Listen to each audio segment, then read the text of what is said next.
All right, this is going to be the second video, video 2 in lesson 4, talking about angle, angle, side, and angle, side, angle. So we're going to go through a few proofs of how to work these out for these specific triangle congruency theorems. Again, just to kind of reiterate from the last lesson, proofs, basically we're using given information that we know about a problem, and then also using your geometry knowledge to prove that a relationship or something is true. So typically, again, proofs are just like you're showing your organized logic with supported reasonings along the way. So again, this is how critical thinking should work, is any statement or any statement made or any statement that you hear, you shouldn't automatically believe it. You need to kind of double check it and make sure that it's true before, allowing yourself to believe something. So again, whenever you're doing proofs, number one thing is I would recommend looking at this reference sheet, because this reference sheet is going to have kind of like these reasonings. So reasons why sides are congruent, reasons why angles are congruent. We've already gone through these, so I'm not going to spend time looking at these. But if you have questions about any of these, please let me know. But again, reference these as you're completing your proofs.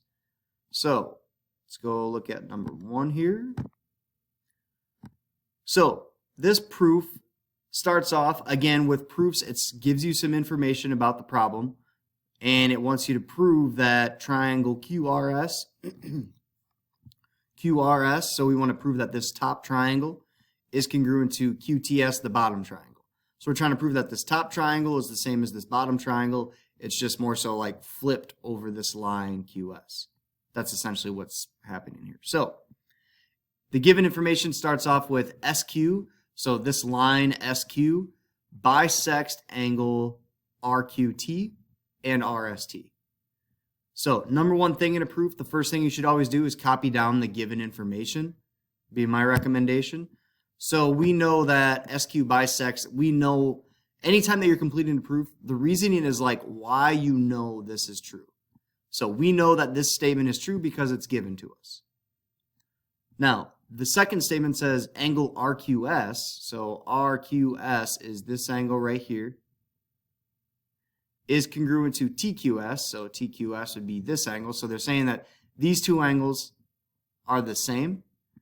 And the reason why we know that is because it says that this SQ bisects this angle RQT. Bisect means it cuts it into two equal parts. So if this line SQ bisects this whole angle RQT, it means that these two angles on either side here of this bisected line, these two angles on either side are going to be the same. So that's the definition of an angle bisector. So also keep in mind that whenever you do proofs, if you see a word in your given statement like bisect or midpoint, you're probably going to use definition of bisect in your proof. Or if it said midpoint, you're probably going to use definition of midpoint somewhere in your proof here. But in this case, we know that these angles are congruent because these angles are the same because SQ bisects this angle, cuts it into these two smaller equal angles. Now the same is true for RST, so angle, or this RSQ, this line SQ also bisects RST, so it cuts this whole angle RST into two smaller angles, so that these two angles are the same. So again, just from this first given statement saying that this SQ bisects these two angles, we should be able to know that these two angles are the same and these two angles are the same, because that's what the definition of angle bisector means for us. So we have an angle, angle, and if we can prove one of the other sides are congruent, we can have either angle, angle, side, or angle, side, angle. In this case, you should be able to notice that QS is a shared side here. So because it's a shared side, it's going to be the same in both triangles. So that's what this statement here is saying, is that QS in the top triangle is going to be the same length as QS in the bottom triangle. So this side is congruent to itself. Whenever you're making a statement like that, that is your reflexive property. All right, so then what you did is you proved that triangle angle. These triangles are congruent because of angle, side, angle. Angle, side, angle. So the triangle QRS is congruent to QTS because of ASA congruence. All right, let's look at proof example 2. So this one's a little bit tricky. So because they start you off, your given information is just basically telling you that these two lines are parallel. So JK and LM are parallel. And it says that JL is parallel to KM as well. So from the given information, it means that these sides are parallel and then these sides are parallel.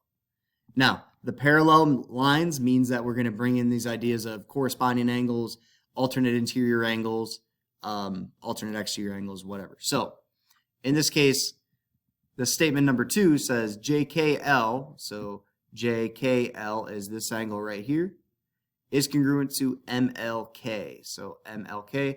So here we're talking about this angle in this bottom triangle, and then this angle in this top triangle. Those are alternate because they're on opposite sides of this line right here that goes through these parallel lines. These are alternate interior angles. So that's why those are congruent, because we have these parallel lines, JL and KM. Next up, it says JLK. So JLK would be this angle right here, is congruent to MKL. So MKL is this angle. So again, these are your alternate interior angles, because here we'd have this transversal KL cutting through these parallel lines now. So the other parallel lines. So again, alternate interior angles. And then again, you should be able to recognize that we have this shared side KL and LK in both triangles. So it's congruent to itself. So that is your reflexive property. And then you should notice we have angle, side, angle, angle, side, angle. So these triangles are congruent by angle, side, angle. And again, remember that the order of the letters is really important with knowing how, like, which pieces, which letters should go with which letters. So notice how this was KL. KL in the top triangle would be matched up with LK in this bottom triangle. That's why it's written like that. All right, last proof.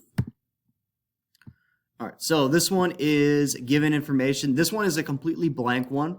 So I just want you to see how, like, the statements are kind of flowing into to complete the proof here. So we have, starting off with the given information, angle ABC is congruent to angle CED. So traditionally in a proof, you write down your given information first. That's given. And then I would always recommend marking those angles or marking whatever is given in your diagram. All right. And then it also says AB is parallel to CE. So that's a given statement as well. That means that those lines AB and CE are parallel. Parallel lines means we're probably going to have either corresponding angles, alternate interior, alternate exterior, what have you. But in this case, when we're looking at these lines, AB and CE, this A through D, this is a transversal that cuts through like these parallel lines if they were extended. So what we have are these two angles right here that will be corresponding angles that are going to be congruent because of the parallel lines. So we would say angle BAC is congruent to angle ECD.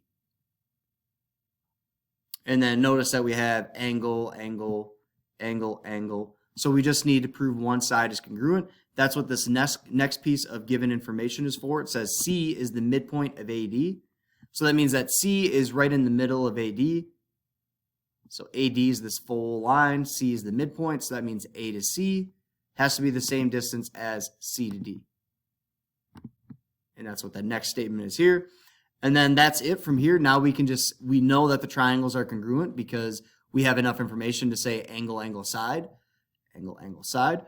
So our last statement would be, the statement that we're trying to prove is triangle ABC is congruent to triangle CED. And that's by angle, angle, side congruency. All right. Again, if you have questions about these proofs, let me know. If you need to rewatch these a few times, the proofs, there's going to be about 4 or 5 proofs on the test. So you got to make sure you know how those kind of work. Complete lesson 4 assignment. You should be able to finish that up. If you have questions, just let me know. Try to take as many attempts as it takes to get a 5 out of 5. A lot of people aren't really taking advantage of that. Thank you.